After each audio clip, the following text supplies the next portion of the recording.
Hello everybody and welcome to your fourth Photoshop tutorial, creating a new document. In this tutorial, we will learn the various steps involved in creating a new document, and we will get to know about different settings involved in creating a new document. To create a new document, you can go to File,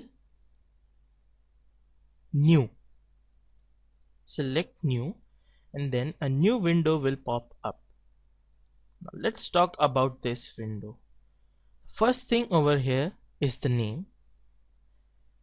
Now usually name is not considered such an important thing, but let me tell you that name is one of the most important things, as if you don't name your work properly, it won't be organized, and if your work is not organized, it will get messy, and in turn it will give you difficulties in future when you want to work back into your previous works and things like that.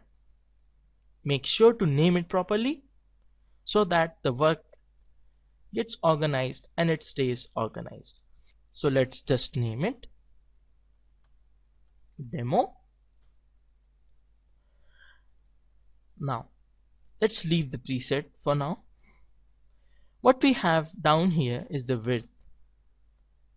Width is basically the width of the canvas that will be created. The canvas is the area in which you can paint and which will be exported.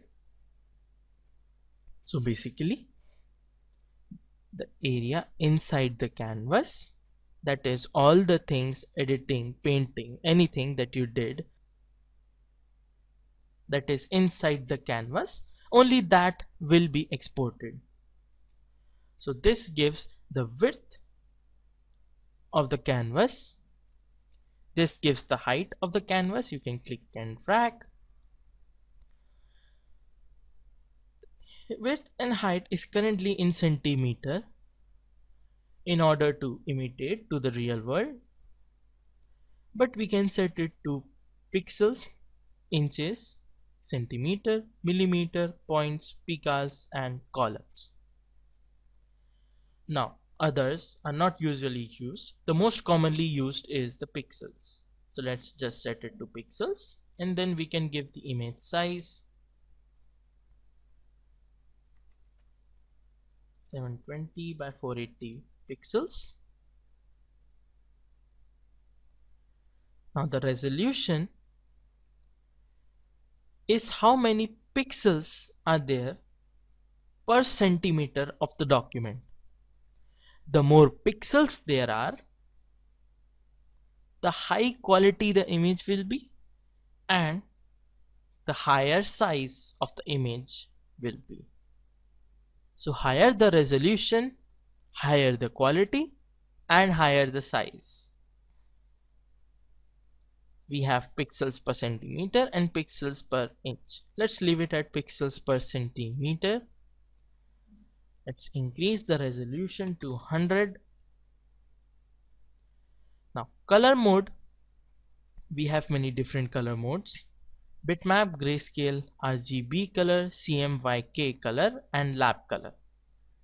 We will learn about these in the later tutorials. The RGB colors, we will just keep them for now: red, green, blue color. On the right is the quality of the colors: 8-bit, 16-bit, 32-bit, and down here is the background. So the background of the canvas will be white. So let's hit OK, and then as you can see, our canvas has been created. Thank you for watching.